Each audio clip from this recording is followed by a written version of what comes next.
आदित्य हाथ में कुल्हाड़ी पकड़े घने जंगल के अंदर एक वृक्ष के सामने खड़ा हुआ था। आज तुम चाहे कितना ही पुराने पेड़ काहे न हो, हम हैं लकड़हारा और हम तुम्हारा चीथड़ा चीथड़ा कर देंगे और तुम्हें बाजार में बहुत ही अच्छे दाम में बेचेंगे। चल भैया। इतना बोलकर आदित्य कुल्हाड़ी चलाने ही वाला था कि तभी वहां पर दूसरा लकड़हारा आ गया, जो आदित्य का मजाक उड़ाते हुए बोला, अरे भैया रुको रुको रुको, अरे तुमसे कितनी बार कहा है आदित्य, लकड़हारे का धंधा छोड़कर कोई दूसरा धंधा पकड़ लो। ये सुनकर आदित्य क्रोधित हो गया और बोला, क्या बकवास कर रहे हो तुम, पगला वगला गए हो का? अरे सही तो कह रहा हूँ, तू अपनी लकड़ियाँ लेकर जब भी बाजार में जाता है कोई ग्राहक तेरी लकड़ियाँ नहीं खरीदता। थक हार कर तू अपनी लकड़ियाँ गांव में ही आधे पौने दाम में बेच देता है और गांव वाले भी तरस खाकर तेरी लकड़ियाँ खरीदते हैं कि कहीं तू भूखा ना रह जाए। और तू जितनी लकड़ियाँ काटता है ना, आधी ही बाजार में ले जा पाता है, कोई ना कोई मुसीबत टूट ही जाती है। ये सुनकर आदित्य निराश हो गया। हाँ, अब जो भी हो, लेकिन हमें विश्वास है कि एक ना एक दिन हमारी तकदीर के सितारे जरूर पलटेंगे। अरे कुछ लोगों की तकदीर कभी नहीं बदलती आदित्य, उनके सितारे गर्दिश में ही रहते हैं। तू गरीब था और गरीब ही रहेगा। इतना कहकर दूसरा लकड़हारा आदित्य का मजाक उड़ाता हुआ वहां से चला गया। आदित्य लकड़ियां काटने में लग गया। कुछ देर बाद वो लकड़ियों का गट्ठर बनाकर गांव की दिशा की ओर मुड़ा ही था कि तभी आसमान में काले बादल छा गए और हल्की फुल्की बूंदाबांदी शुरू हो गई। ओहो, क्या तुझे भी अभी बरसना था? अरे लकड़ियां गीली हो जाएंगी और गीली लकड़ियां बाजार में कोई नहीं खरीदता। काहे बरस रहे हो बादल देवता? तभी भयंकर वर्षा होने लगी। आदित्य इधर उधर बारिश से बचने के लिए कोई ठिकाना तलाशने लगा। तभी उसकी नजर एक खंडहर पर पड़ी। आदित्य तुरंत उस खंडहर के अंदर चला गया। हो चलो, अच्छा हुआ ये खंडहर तो मिल गया, नहीं तो हमारी सारी मेहनत पे पानी ही फिर जाता। तभी आदित्य के कानों में किसी शेर का गर्जना भरा स्वर टकराया। जब आदित्य इधर उधर देखने लगा तो उसे अंधेरे में दो चमकती हुई आंखें दिखाई दी, जो उसकी ही ओर चली आ रही थीं। कुछ ही देर बाद आदित्य समझ गया कि वो दो आंखें किसी और की नहीं बल्कि जंगली शेर की थीं। शेर को देखकर आदित्य बुरी तरह से घबरा गया, बड़ी ही तेजी से भागने लगा। कुछ ही देर बाद आदित्य बारिश में भीगता हुआ अपने गांव आ गया। तभी वहां पर गांव का मुखिया आ पहुंचा। अरे अरे आदित्य, क्या हो गया? क्या जंगल में कोई भूत ऊत देख लिया क्या, जो पागलों की तरह भागते हुए आए हो और आते ही सीमा पर गिर गए? अरे बारिश हो रही है, जल्दी से जाओ, घर चले जाओ। हाँ मुखिया जी, मैं घर ही जा रहा हूँ। हाँ, वो सब तो ठीक है, लेकिन ये बता कि तेरी कुल्हाड़ी कहीं नजर नहीं आ रही है और आज तू जंगल से लकड़ियां भी काट कर नहीं लाया, क्या बात है? आदित्य को अचानक याद आया कि उसने डर के मारे जब लकड़ियों का गट्ठर शेर के मुंह पर मारा था, तब उसकी कुल्हाड़ी भी खंडहर के अंदर गिर गई थी। अरे अब क्या हो गया? कौन सी गहरी सोच में गुम हो गया? ए आदित्य! आदित्य सारी घटना बताते हुए बोला, हाँ मुखिया जी, आज तो बस कैसे भी करके जान बचाई है। अरे तू भी ना बिल्कुल बेवकूफ है। अरे तू इतना बड़ा डरपोक है, मैंने सोचा नहीं था। अरे शेर तेरे सामने था, कुल्हाड़ी तेरे हाथ में थी, काट डालता शेर को, साले को चीर फाड़ डालता। अरे इसी बहाने तेरी बहादुरी के चर्चे हो जाते और क्या पता इसी वजह से तेरी लकड़ियां भी बिकने लगती और तू प्रसिद्ध लकड़हारा बन जाता। लेकिन तू प्रसिद्ध लकड़हारा कहाँ से बन पाएगा? तेरी तो किस्मत ही फूटी है, तू कभी तकदीर वाला हो ही नहीं सकता। मौका तेरे सामने था, साला वहां से भाग आया। और का जा घर जा, आराम कर, बड़ा आया। इतना कहकर मुखिया आदित्य का मजाक उड़ाता हुआ वहां से चला गया। कुछ देर बाद आदित्य अपने घर आ गया और अपने आप से बोला, हाँ दूसरे लकड़हारे की बात सही थी। हमारी किस्मत के सितारे गर्दिशे में रहेंगे और कुछ लोगों की तकदीर वाकई में कभी ना बदलती। मुखिया भी सही कह रहा था। हमारे पास कितना अच्छा मौका था जो हमने गवा दिया। अरे हमारे दिमाग में ये बात भी नहीं आई, क्या कहें अब। इतना बोलकर आदित्य गहरी नींद की आगोश में समा गया। अगले दिन आदित्य सोकर उठा और जंगल जाने की तैयारी करने लगा। तभी उसे याद आया कि कुल्हाड़ी तो जंगल में ही रह गई थी। अरे धात तेरे की, कुल्हाड़ी तो उसी ही खंडहर में है। अब तो सबसे पहले हमको जाकर उस खंडहर में कुल्हाड़ी को तलाशना होगा। अरे क्या कहे, अब तो हम जैसी फूटी किस्मत वाले को तो कोई दूसरा लकड़हारा कुल्हाड़ी भी उधार नहीं देगा। चल भाई। इतना बोलकर आदित्य जैसे ही घर से बाहर निकला, तभी उसकी प्रेमिका राधा वहां पर आ गई और गुस्से से आदित्य से बोली, लगता है मेरा तुमसे शादी करने का सपना अधूरा रह जाएगा। क्या हो गया राधा, तुम इतनी गुस्से में काहे हो? कल लड़के वाले देखने के लिए आए थे और मुझे पसंद करके चले गए हैं। आखिर तुम मेरे पिता से हमारी शादी की बात कब करोगे?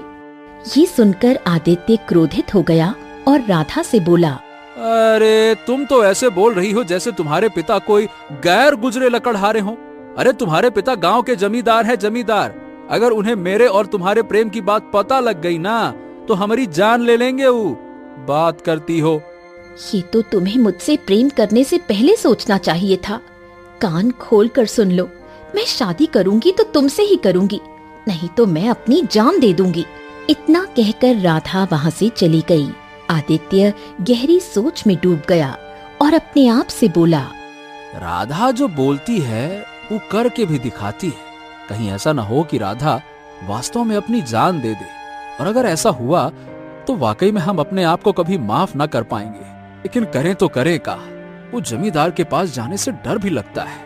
कुछ देर आदित्य गहरी सोच में डूबा रहा, फिर अपने आप से बोला, हाँ चलो अब जो भी होगा, एक न एक दिन तो जमींदार को पता चलना ही है कि उसकी पुत्री हमसे प्रेम करती है। चलो फिर आज मुझ में और जमींदार में आर पार होकर ही रहेगा।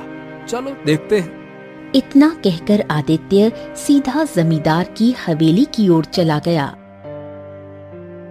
आदित्य को अपनी हवेली में देखकर जमींदार चौंक गया और बोला, अरे ओ फूटी तकदीर वाले, तेरा यहाँ क्या काम? अरे तुझे तो इस समय जंगल में होना चाहिए। तू लकड़हारा है, मेरी हवेली में क्या करने आ गया? जमींदार, मैं आपसे एक बहुत जरूरी बात करने आया हूँ। अरे कौन सी जरूरी बात? जमींदार देखिए, मैं आपसे ये कह रहा हूँ कि मैं राधा से प्रेम करता हूँ। ये सुनकर जमींदार का गुस्सा 7वें आसमान पर पहुँच गया और वो गुस्से से आदित्य को घूरने लगा। तभी आदित्य थूक निकलते हुए बोला, जमींदार, बात यह है कि राधा भी मुझसे प्रेम करती है। ये सुनकर जमींदार क्रोधित होकर राधा को आवाज लगाने लगा। राधा तुरंत वहां आ गई। ए राधा, राधा, राधा, ये बता, क्या ये फूटी तकदीर वाला लड़का जो कह रहा है वो सच है का? क्या तू वास्तव में इससे प्रेम करती है? बता।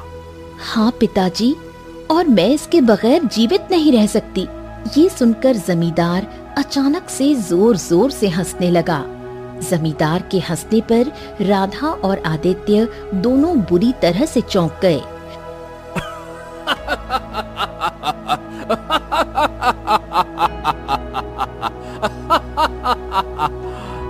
आदित्य जमींदार को हंसते हुए देख धीरे से अपने आप से बोला, लगता है इस बात का गहरा सदमा लगा है जमींदार को। पगला गया है का? तुम तो सोच रहे होगे कि मैं पगला गया हूँ। अरे मैं पागल नहीं हूँ। मुझे हंसी इस बात पर आ रही है कि मुझे अब तक पता ही नहीं था कि मेरी बेटी का मानसिक संतुलन इतना खराब है। अगर मुझे पता होता तो मैं बचपन से ही अपनी बेटी राधा का इलाज किसी बहुत अच्छे चिकित्सक से करवाता। वो अब तक तो ठीक हो गई होती। पिताजी, ये क्या कह रहे हैं आप? मैं आदित्य से प्रेम करती हूँ और आप मुझे पागल बता रहे हैं। अरे तो बेवकूफ लड़की, तुझे प्रेम करने के लिए कोई और नहीं मिला क्या? अरे अगर प्रेम करना ही था तो किसी राजकुमार से करती, किसी राजा से करती, या फिर किसी अपनी ही हैसियत के किसी जमींदार के बेटे से करती ना। अरे अगर कोई नहीं मिलता तो हमारे गांव के मुखिया के बेटे रतन से ही प्रेम कर लेती, जिसके पास 200 बीघा जमीन है। और तुझे प्रेम करने के लिए मिला तो ये तकदीर का मारा, किस्मत का खोटा सिक्का, लकड़हारा, जिससे जंगल में लकड़ियां भी काटी नहीं जाती। जो अपना पेट नहीं भर सकता वो तेरा पेट क्या खाक भरेगा, हैं? जमींदार की बात सुनकर आदित्य के चेहरे पर उदासी छा गई और वो राधा की ओर देखकर बोला, अब हमने तुम्हारे पिता की बात का बुरा नहीं माना राधा। वैसे देखा जाए तो जो कुछ भी कह रहे हैं सच्चाई कह रहे हैं ना। उनका एक एक शब्द सही है। हम वाकई में एक फूटी तकदीर वाले ही तो हैं, और कहाँ हैं। इतना कहकर आदित्य वहाँ से जाने लगा। तभी जमींदार के दिमाग में पता नहीं क्या आया और वो आदित्य को रोकते हुए बोला, ए, रुक आदित्य, जाते जाते एक और बात सुनते जा। देख, मैं अपनी पुत्री राधा से बहुत प्रेम करता हूँ, इसीलिए मैं उसकी पसंद का सम्मान करूंगा। लेकिन तुम ही बताओ, तुम्हारे पास न धन है न दौलत है, और ऊपर से तुम तो फूटी तकदीर वाले भी हो। मैं तुम्हें कैसे अपनी बेटी दे दूं, बताओ। चलो ठीक, इतना उदास मत हो। मैं तुम्हें 1 महीने की मोहलत देता हूँ। अगर तुम 1 महीने के अंदर मुझसे ज्यादा दौलतमंद बनकर दिखाओ तो मैं खुशी खुशी अपनी पुत्री का विवाह तुमसे कर दूंगा। जमींदार की बात सुनकर आदित्य हवेली से बाहर निकला। राधा जमींदार से बोली, पिताजी, 1 महीने के अंदर आदित्य आपसे ज्यादा धनवान कैसे बन पाएगा? देखो राधा, सीधी बात है कि होना तो ये चाहिए था कि जब मुझे पता लगा कि तू आदित्य से प्रेम करती है तो मैं आदित्य के हाथ पैर तोड़ देता। लेकिन फिर भी मैंने तेरे प्रेम का सम्मान किया। मैं तुम्हारा विवाह आदित्य से करने के लिए अभी भी तैयार हूँ। तो अब आदित्य भी अपने आप को तैयार करे। अगर वो तुमसे वास्तव में सच्चा प्रेम करता है तो तुम्हारे लिए इतना तो कर ही सकता है ना, है? इतना कहकर जमींदार अपनी हवेली से बाहर बगीचे में पहुंच गया। तभी वहां पर जमींदार की पत्नी आ पहुंची और जमींदार से बोली, क्या कह रहे हैं आप? आपको तो लकड़हारे के हाथ पैर तोड़ देने चाहिए थे। आपने तो उसे 1 महीने की मोहलत दे दी। अरे तुम मुझे मूर्ख मत समझो। तुमने राधा की आंखों में झांक कर नहीं देखा, परंतु मैंने देखा है। उसके मन में आदित्य के लिए सच्चा प्रेम था। अगर मैं आदित्य को कुछ भी कहता तो तकलीफ आदित्य को नहीं, हमारी बेटी को होती। मैंने ये शर्त आदित्य के सामने जानबूझकर रखी है, और मुझे पता है 1 महीने में आदित्य कुछ भी नहीं कर पाएगा, और फिर हम आसानी से राधा का विवाह अपनी पसंद के किसी लड़के से कर देंगे, और राधा चाहकर भी विरोध नहीं कर पाएगी। इधर आदित्य जमींदार की हवेली से निकलकर घने जंगल की ओर बढ़ गया। थोड़ी देर बाद वो एक पुराने वृक्ष के नीचे बैठकर अपने आप से बोला, हाँ, मैं जानता हूँ कि जमींदार ने जानबूझकर ये चाल चली है। अरे 1 महीने के अंदर मैं उससे अमीर भला कैसे हो सकता हूँ? चल भाई आदित्य, पहले अपनी कुल्हाड़ी तो ढूंढ, फिर लकड़ियाँ काटी जाए। मेरे पास तो इतना धन भी नहीं है कि आज शाम का खाना खा सकूं, और ये कहते हैं जमींदार साहब कि हमसे ज्यादा अमीर बन जाओ, वो भी 1 महीना में। इतना बोलकर आदित्य उसी खंडहर की ओर डरते डरते चला गया। खंडहर के बाहर खड़ा होकर आदित्य अपने आप से बोला, अरे पहले देख तो लूं, कहीं ऐसा न हो कि फिर से वही कल वाला शेर यहाँ खड़ा हो। आदित्य खंडहर के अंदर झांकने लगा, लेकिन उसे कोई दिखाई नहीं दिया। हाँ, उसे उसकी कुल्हाड़ी और लकड़ियों का गट्ठर जरूर नजर आया। जैसे ही आदित्य कुल्हाड़ी उठाने को आगे बढ़ा, तभी एक तेज धमाके की आवाज हुई। धमाका खंडहर के बाहर से आया था। आदित्य डर गया और डरते हुए जैसे ही बाहर निकला, सामने का दृश्य देखकर बुरी तरह से चौंक गया।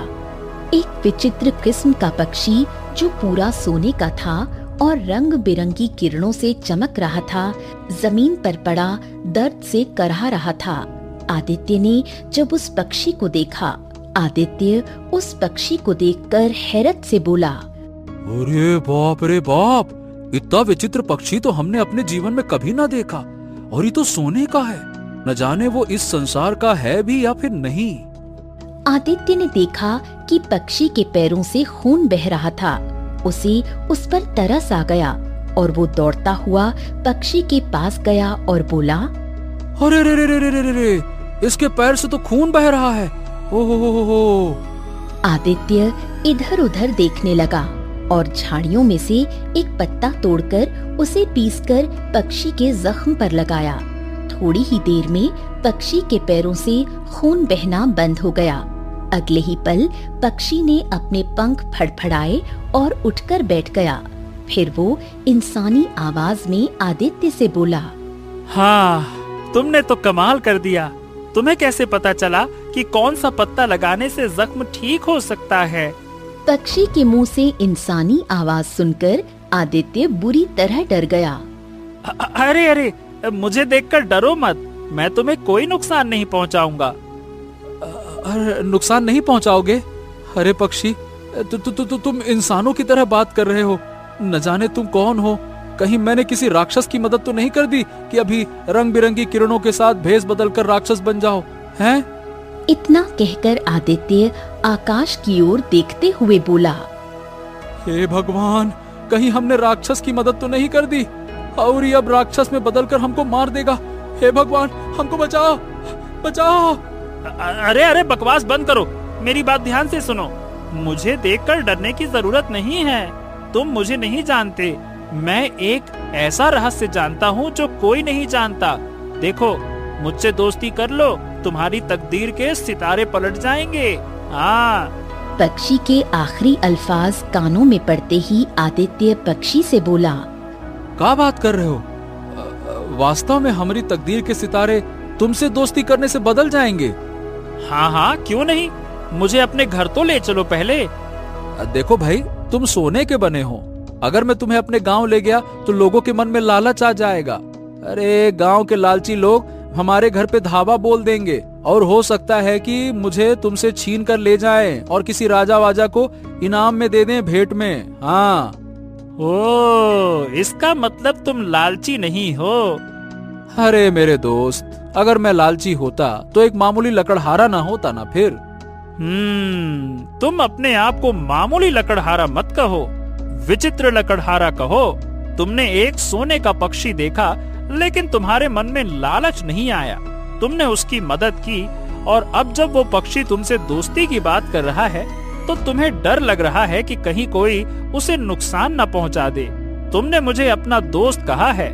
विश्वास करो, मुझे छुपाकर जंगल से ले चलो। अगर जंगल में किसी की नजर मुझ पर पड़ गई तो तुम्हारी बात सिद्ध हो जाएगी। हो सकता है कोई मुझे पकड़कर ले जाए या मार डाले। आदित्य को अब उस पक्षी पर तरस आने लगा। वो धीरे से बोला, ठीक है, रात का अंधेरा हो जाने दो, फिर हम तुम्हें अपने साथ अपने घर ले चलेंगे, ठीक है? रात का अंधेरा होते ही आदित्य चुपके से उस पक्षी को अपने घर ले आया। पक्षी आदित्य का घर देखकर गंभीर स्वर में बोला, हो, तुम्हारी हालत तो बहुत ही ज्यादा खस्ता है दोस्त। अरे दोस्त, तुम तो कुछ नहीं जानते हो। ये सारा गांव ना हमको फूटी तकदीर वाला कहता है। हमारी किस्मत के सितारे तो हमेशा से गर्दिश में ही रहे हैं। क्या कहें अब? ये सुनकर पक्षी कुछ देर चुप रहा और फिर गंभीर स्वर में बोला, तब तो तुम्हारा विवाह होना भी बहुत मुश्किल है, क्योंकि जिसके नाम के आगे फूटी किस्मत लिखा हो उसे अपनी लड़की कोई नहीं देना चाहेगा। सो तो है। वैसे हो तो तुम पक्षी, लेकिन बोलते बिल्कुल मनुष्य की तरह हो। अरे हम भी कितने बुद्धू हैं, तुम तो इंसानी आवाज में बात ही कर रहे हो। कहाँ क्या कहे। खैर क्या कहें दोस्त, हमारी कहानी बहुत बड़ी है और बहुत दुख भरी कहानी है।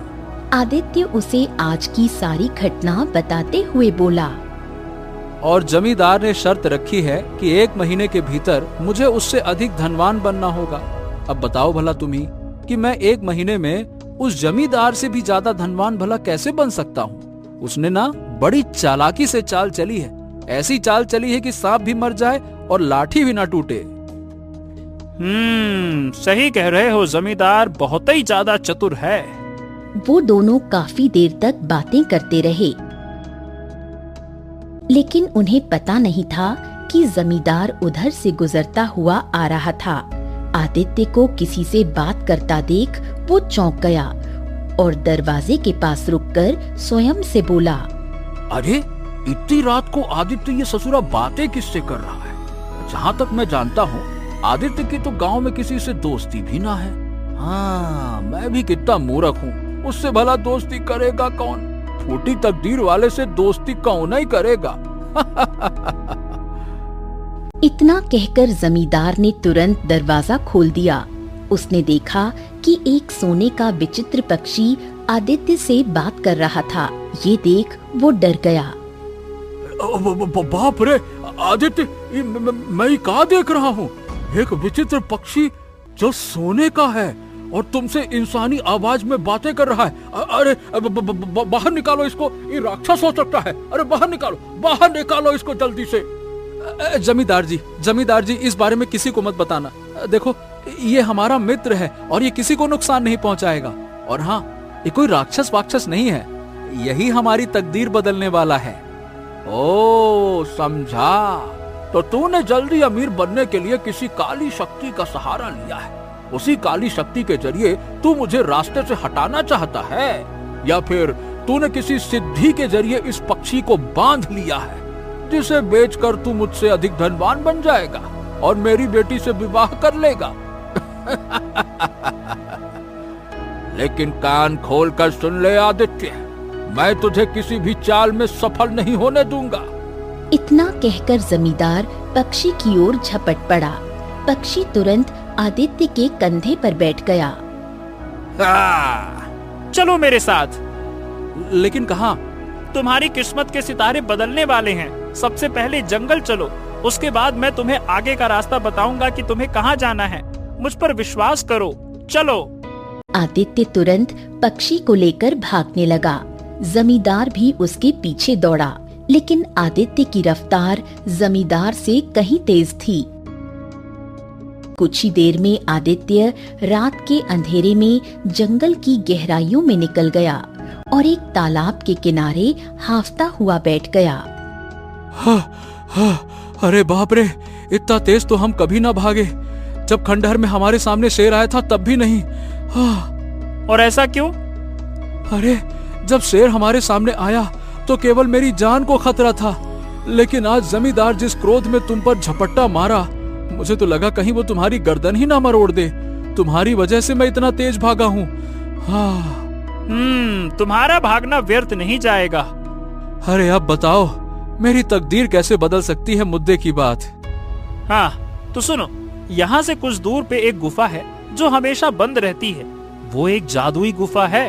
उसके भीतर किसी प्राचीन राजा का खजाना छुपा हुआ है। मैं उस गुफा का पता जानता हूँ। क्या बात कर रहे हो? लेकिन तुमको कैसे पता? अरे तुम्हें इससे क्या मतलब कि मुझे कैसे पता कैसे नहीं पता? मैं तुम्हें गुफा तक पहुँचा सकता हूँ बस। पक्षी की बात सुनकर आदित्य गहरी सोच में डूब गया। कुछ देर बाद वो उसकी ओर देखकर बोला, हमारी मित्रता बहुत जल्दी हुई और ये जो भी घटना हुई ये भी बहुत जल्दी में हुई।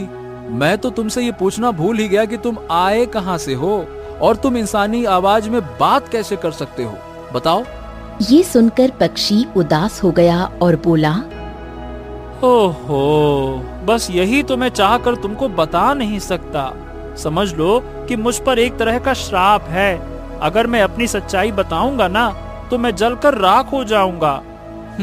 तो ठीक है भैया, फिर रहने दो। हम अपनी आंखों के सामने अपने दोस्त को जलते हुए तो ना देख सकते। हमारे लिए इतना ही काफी है कि तुम मन के अच्छे हो और किसी को नुकसान नहीं पहुंचाते। बहुत अच्छे, चलो अब बताओ।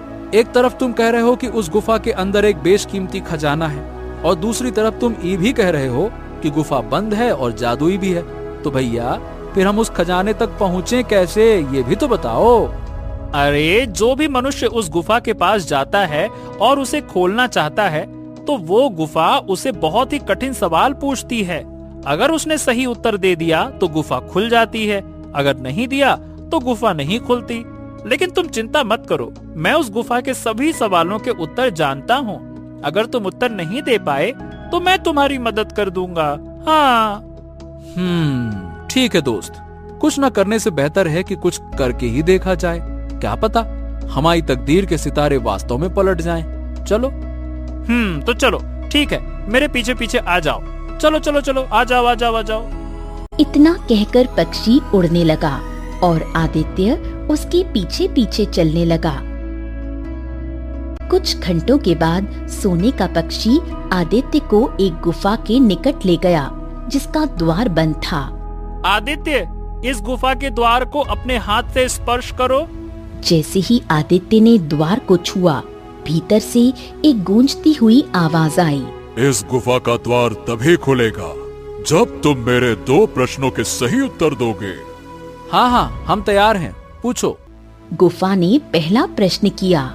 पहला प्रश्न, वो क्या है जो बांटने से बढ़ता है?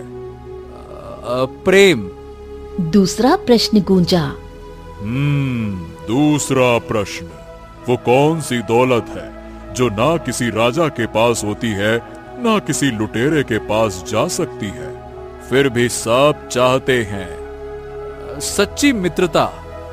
उत्तर मिलते ही द्वार खुल गया और आदित्य सोने के पक्षी के साथ भीतर चला गया। वहाँ असंख्य अशर्फियाँ, सोने के घड़े, रत्नों से भरे मटके, हीरे जवाहरात से जुड़े मुकुट और चांदी की तलवारें रखी थीं। आदित्य की दृष्टि एक सोने की मूर्ति पर पड़ी। ये मूर्ति किसकी है? ये भी खजाने का हिस्सा होगी। अरे बाप रे बाप, ये तो इतना खजाना है जो तो किसी राजा के पास भी नहीं होगा। मित्र, तुमने तो सच कहा था कि मेरी तो तकदीर ही पलट गई। मैं गरीब से अमीर इंसान बन गया। अब तो मैं जमींदार जैसे हजारों लोगों को खरीद सकता हूँ। इतना बोलकर आदित्य खजाने को छूने ही वाला था, तभी रंग बिरंगी किरणों से एक साधु प्रकट हुआ। आप कौन हैं? वो सब छोड़ो, चलो मैं तुम्हें बताता हूँ। ये हजारों साल पुराना खजाना राजा विक्रम का है। इसे उन्होंने अपने दुश्मन राज्य से बचाने के लिए यहाँ पे रखा था। इस खजाने को और इस गुफा को किसी महात्मा ने काली शक्तियों से बांध दिया था, इसीलिए ये श्रापित हो गया। यदि तुम्हें यह खजाना चाहिए तो तुम्हें एक बलिदान देना होगा। बलिदान? कैसा बलिदान? यदि तुम इस खजाने को छुओगे तो तुम्हारा मित्र ये सोने का पक्षी इसी समय जलकर राख हो जाएगा। तभी खजाने पर तुम्हारा अधिकार होगा। क्या तुम अपनी मित्रता का बलिदान दोगे? आदित्य चौंक गया। तभी सोने का पक्षी बोला, सोचो मत आदित्य, मैं तो केवल एक पक्षी हूँ, कोई मनुष्य नहीं। इस खजाने से तुम्हारी सारी जरूरतें पूरी हो सकती हैं। तुम धनवान बन सकते हो, अपनी पसंद की लड़की से विवाह कर सकते हो, मान सम्मान पा सकते हो, और तुम्हारे ऊपर लगा दाग फूटी किस्मत वाला वो भी हट जाएगा। आदित्य कुछ देर सोचता रहा, फिर पक्षी की ओर देखकर बोला, हाँ, नहीं दोस्त, नहीं। दोस्ती से बड़ा कुछ नहीं होता। खजाने का क्या है? बड़े बड़े राजा भी उसे संभाल तो नहीं पाए, और कौन सा खजाना अपने साथ ऊपर लेकर जा पाए? सबसे बड़ा खजाना दोस्ती है। तुम पक्षी हो तो क्या हो गया? हमने तुम्हें दिल से अपना मित्र माना है। हम अपनी मित्रता का बलिदान नहीं दे सकते, ना ही अपने मित्र का, चाहे हमें जीवन भर गरीब लकड़हारा ही क्यों न रहना पड़े। नहीं साधु बाबा, माफ करिएगा। ये कहते ही सोने का पक्षी रंग बिरंगी किरणों से एक सुंदर राजकुमार में बदल गया, और जो मूर्ति वहाँ थी वो भी एक युवक बन गई। आदित्य चौंक गया। तू बड़ा तकदीर वाला है राजकुमार, जो इस विचित्र लकड़हारे की मित्रता से बच गया और श्राप से मुक्त हो गया। हम कुछ समझे नहीं साधु महाराज, ये सब क्या था? मेरा नाम राजकुमार अशोक है। मैं केशव नगर के राजा सूरज सिंह का पुत्र हूँ। ये मेरा मित्र अर्जुन है। कुछ समय पहले अर्जुन ने मुझे इस खजाने के बारे में बताया था।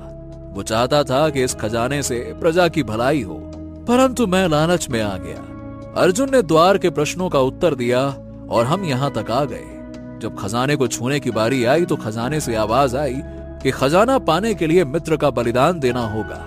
और मैंने लालच में आकर उसकी अनुमति के बिना ही कह दिया कि हाँ ठीक है, मैं बलिदान देता हूँ। वो तुरंत सोने की मूर्ति बन गया और तभी ये साधु प्रकट हुए और उन्होंने कहा कि तुझ जैसे लालची जिसने अपने मित्र का बलिदान दिया, तुझे श्राप है। तू जो सोने से प्रेम करता है, अब तो तू सोने का पक्षी बन जाएगा। मैं रोने लगा तो साधु बाबा को मुझ पर तरस आ गया। तब उन्होंने मुझसे कहा कि यदि तू अपने श्राप की सच्चाई बगैर बताए किसी से पक्षी के रूप में सच्ची मित्रता कर पाएगा और उसे यहाँ तक लाएगा, और जब वो खजाने को छूने की कोशिश करेगा तब मैं प्रकट हो जाऊंगा और उसके सामने 2 शर्त रखूंगा, या तो वो खजाने को चुने या वो तेरी दोस्ती को चुने। अगर उसने खजाने को चुना तो ये खजाना उसी का होगा, लेकिन तू जलकर राख हो जाएगा। लेकिन अगर उसने खजाने को नकार कर दोस्ती को चुना तो ही तू श्राप से मुक्त हो जाएगा, और तेरा दोस्त जो सोने की मूर्ति बन गया है वो भी सही हो जाएगा। तुझे तकदीर वाला इसीलिए कहा क्योंकि ऐसे दोस्त तकदीर वालों को ही मिलते हैं। आदित्य मुस्कुराने लगा। ये खजाना तुम्हारा है आदित्य, तुम इसे रखो। हमको पूरा खजाना नहीं चाहिए, हमको तो आप इतना दे दो कि हम जमींदार से अमीर हो जाएं बस, और बाकी तुम स्वयं जाकर जमींदार से हमरे विवाह की बात कर लो। राजकुमार, क्या तुम ऐसा करोगे? हाँ हाँ, क्यों नहीं। अरे भाई, हम जीवन भर मित्र रहेंगे। और मैं भी। अरे भाई, हमारी मित्रता इतिहास में मिसाल बनेगी, मिसाल। हाँ। साधु मुस्कुराते हुए रंग बिरंगी किरणों में गायब हो गया और राजकुमार खजाने का बड़ा हिस्सा लेकर महल चला गया। उसने आदित्य को भी बहुत सा धन दे दिया। फिर वो जमींदार की हवेली पहुंचा। अरे राजकुमार, आप? राजकुमार जमींदार को सारी घटना बताते हुए बोला, ये सब आपसे कहीं अधिक धनवान है, इसे ठुकराना आपकी भूल होगी जमींदार। ठीक है, हमको माफ कर दीजिएगा। मुझे नहीं पता था कि पक्षी के रूप में आप थे। मुझसे बहुत बड़ी भूल हो गई। मैं अपनी पुत्री राधा का विवाह आदित्य से करने के लिए तैयार हूँ। मुझे उसे अपना दामाद बनाने में बहुत खुशी होगी। हाँ हाँ। राजकुमार की आज्ञा से अर्जुन और राधा का विवाह संपन्न हो गया। इस प्रकार एक विचित्र लकड़हारा धनवान बना।